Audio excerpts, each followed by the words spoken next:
that time of the evening, them drag out the parish council election for 7 years because them know them couldn't win it. Them drag out this parliamentary election right down to the brink because we know election have to call within the next month or month and a half. But long run,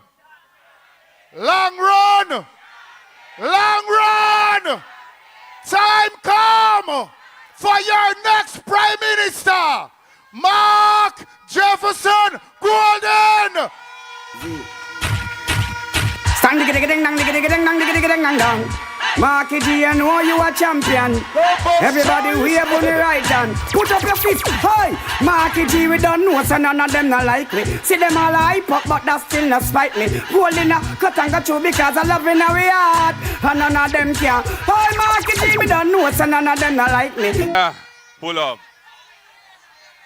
Comrade Chairman of the meeting, my distinguished colleagues on the platform, special word of respect and gratitude to the next Member of Parliament for the mighty constituency of East Central St. Andrew, Comrade Dennis Garden.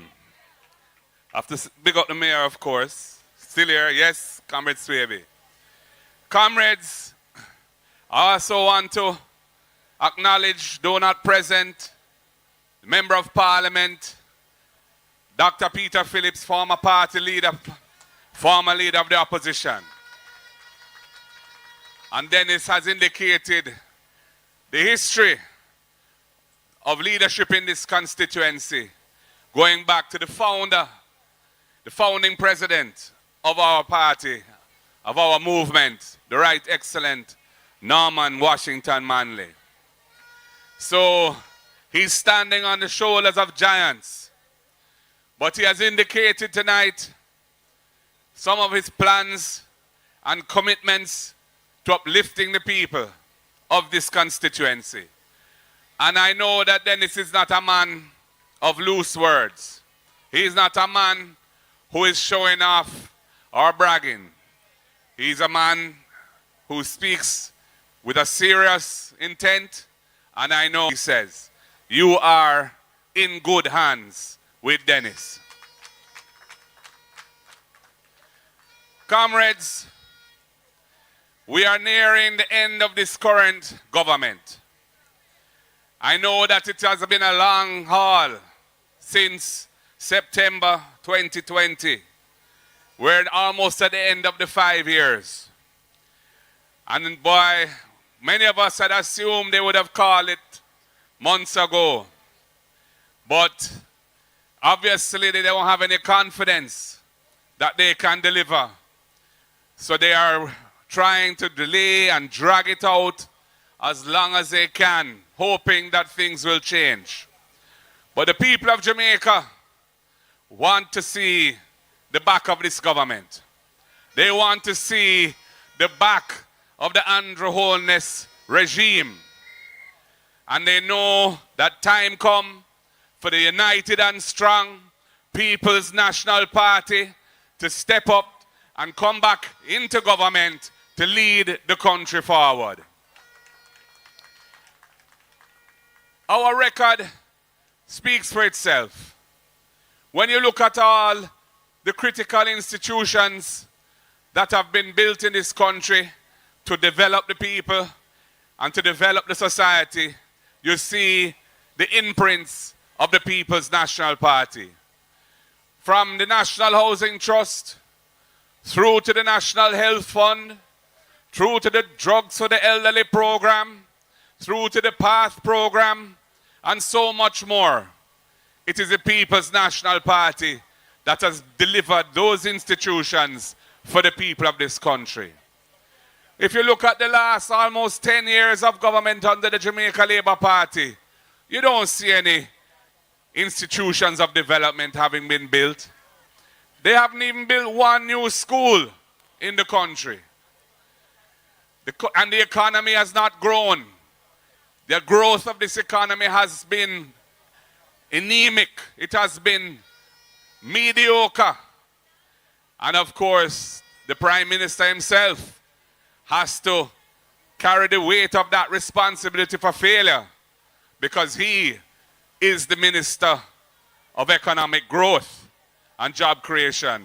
So he is responsible for delivering the growth which has not been delivered under his watch. Comrades, we have analyzed the situation in the country. We realize the importance of the fiscal discipline that was begun when we were last in government under Portia Simpson Miller with Dr. Peter Phillips as Prime Minister to get the public finances of the country under control and heading in the direction of sustainability. Because until we did that, the country could not move forward. And there has been great success in achieving that. But it is not sufficient.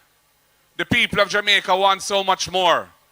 The people of Jamaica deserve opportunities to live a quality life here on the rock. They deserve opportunities to have good education for their children, good health care if they need it, and good opportunities to make money for themselves so that they can live how they want to live.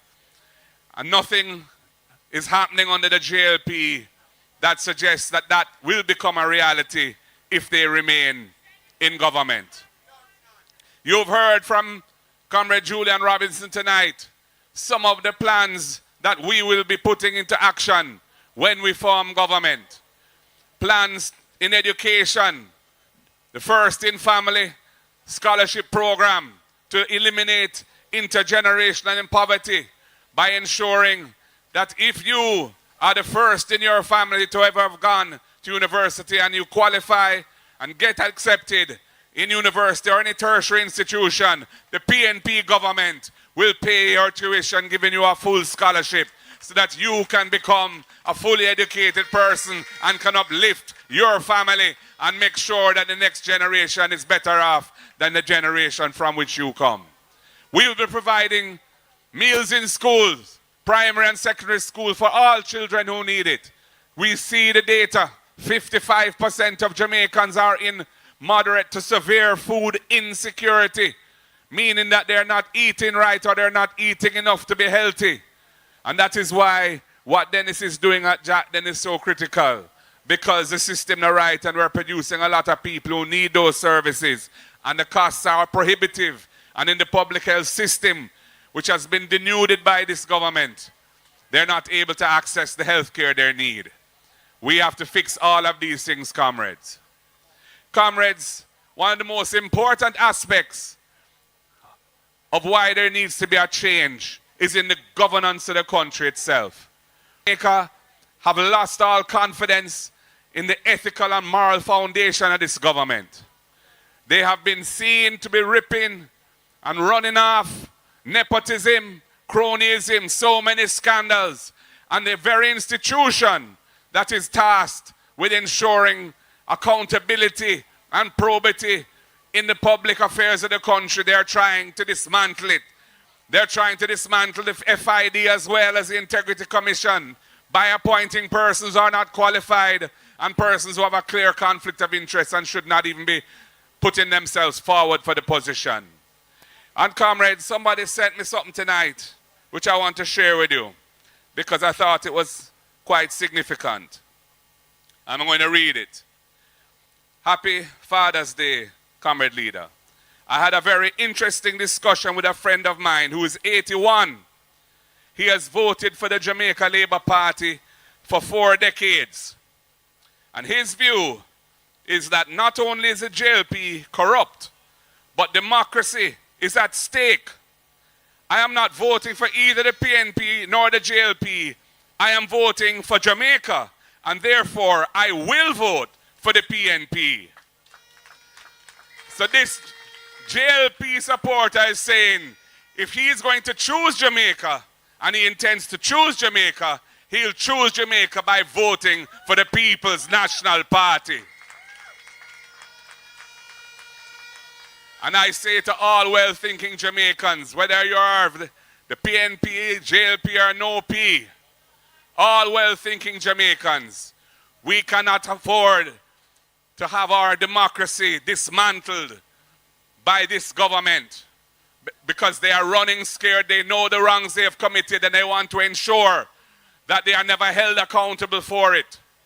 And Jamaica cannot afford to allow the hard-won gains of democracy, of freedom, of decency that our founding fathers and our forefathers fought so hard for to be dismantled and sacrificed on the altar of corruption and nepotism under this government. So you have to choose change.